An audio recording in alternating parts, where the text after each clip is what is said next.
মাসুদ, আমাদের সম্পর্কের অনেক দিন হয়ে গেছে, এবার তাহলে আমরা বিয়েটা করেই ফেলি। কি বিয়ে? হ্যাঁ, কেন তুমি আমাকে ভালোবাসো ভিডিওটি না? লাইক করো, আরে শেয়ার না, করো এমন না। এবং অবশ্যই সবার তাহলে মধ্যে কি সমস্যা? ছড়িয়ে দাও। দেখো, তোমার কাছে কথাটা Please. খারাপ লাগলেও এটাই সত্যি যে এই রিলেশনশিপটা আমি কখনোই সিরিয়াসলি নিইনি। কি? এটা তুমি কি বলছো? হ্যাঁ, আমি সত্যিই বলছি। আমি তোমাকে ভালোবাসি, কিন্তু আমি এই মুহূর্তে তোমাকে বিয়ে করতে পারবো না। কি? তার মানে এতদিন তুমি যা করেছো সবকিছু কি নাটক ছিল, টাইম পাস ছিল? না, এটাও ভালোবাসা ছিল, কিন্তু বিয়ে করা আর প্রেম করা এক জিনিস না। এজন্য আমি তোমাকে বিয়ে করতে পারবো না। আর তুমি যদি বিয়ের স্বপ্ন দেখে থাকো তাহলে সরি। কিন্তু কোনো কিন্তু নাই, গুড বাই। হয়ে গেল আর আমাকে একটা বারও জানানোর প্রয়োজন মনে করলে না? কি বলতাম তোমাকে যে আমাদের মধ্যে ঝগড়া হয়েছে? তোমরা তো একসাথে অনেক খুশি ছিলে, তাহলে হঠাৎ করে কি এমন হলো? তেমন কিছুই না, আমি শুধু মাসুদকে বলেছিলাম আমাকে বিয়ে করতে। তারপরেও কি বললো? ও বলেছে যে ও আমাকে বিয়ে করতে পারবে না। কেন?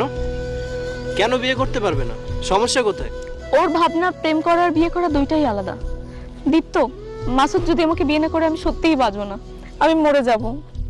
প্লিজ তুমি কিছু করো। তুমি এসব কিচ্ছু করবে না, আর এসব চিন্তা মাথা থেকে ঝেড়ে ফেলো। আমি মাসুদের কাছে যাব, গিয়ে ওকে বোঝাবো। আমি বললে অবশ্যই শুনবে।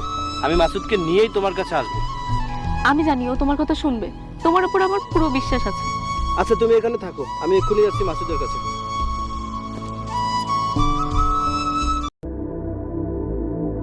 মাসুদ, পল্লবী বলছিল তুমি নাকি ওকে বিয়ে করতে চাও না। কেন, তুমি কি ওকে ভালোবাসো না? আমি কখন বললাম যে আমি ওকে ভালোবাসি না? কিন্তু আমি ওকে এভাবে বিয়ে করতে পারবো না। এভাবে মানে? আমি আমার বাবা মার একমাত্র সন্তান। আমি এই সম্পর্কের কথা আগে আমার বাবা মাকে জানাবো। তারা যদি রাজি হয় তাহলে আমি অবশ্যই এ বিয়ে করব, আর তা না হলে আমি কিছু করতে পারবো না। সে তো খুবই ভালো কথা, কিন্তু দেখো পল্লবী তোমাকে অনেক ভালোবাসে, আর ও তোমাকে ছাড়া বাঁচবে না। ও তোমার জন্য অপেক্ষা করে আছে। আমি চাই যে তুমি ওর সাথে দেখা করো এবং সবকিছু ঠিক করে নাও। ঠিক আছে, কিন্তু কোথায় আছো এখন? চলো আমার সাথে।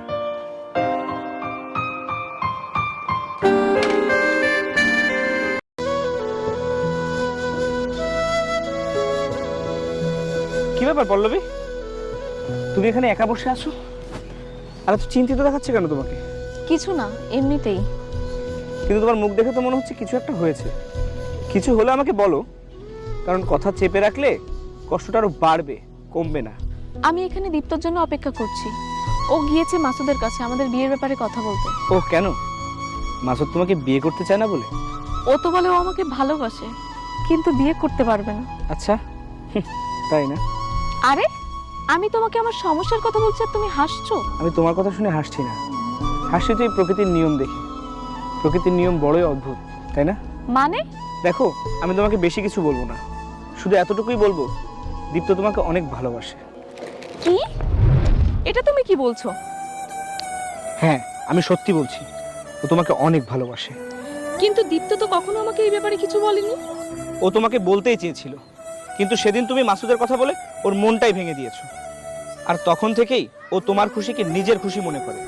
আর আজও শুধুমাত্র তোমার খুশির জন্যই ও মাসুদের কাছে গেছে, যেন মাসুদ তোমাকে বিয়ে করে নেয় আর তুমি সারা জীবন খুশি থাকো। পল্লবী, এখনো এতটা দেরি হয়ে যায়নি। তুমি চাইলে সব ঠিক করে নিতে পারো। আমি আসছি।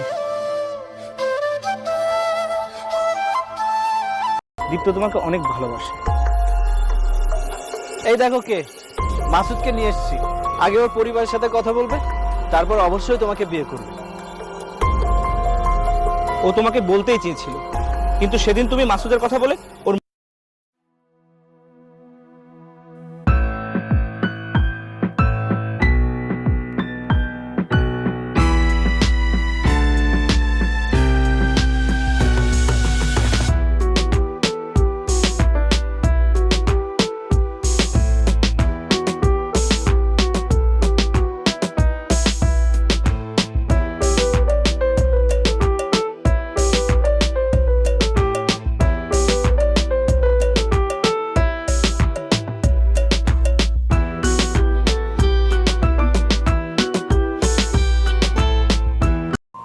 তোমার মাথা ঠিক আছে?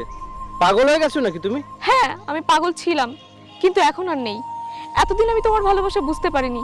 এতদিন আমি একজন ভুল মানুষকে ভালোবেসেছিলাম, কিন্তু সৈকত আমাকে সবকিছু বলেছে। কি? কিন্তু এখন তো মাসুদ তোমাকে বিয়ে করার জন্য তৈরি, তাহলে? হ্যাঁ, আমি জানি, কিন্তু এটার কি কোনো নিশ্চয়তা আছে যে মাসুদ আমাকে বিয়ে করবে?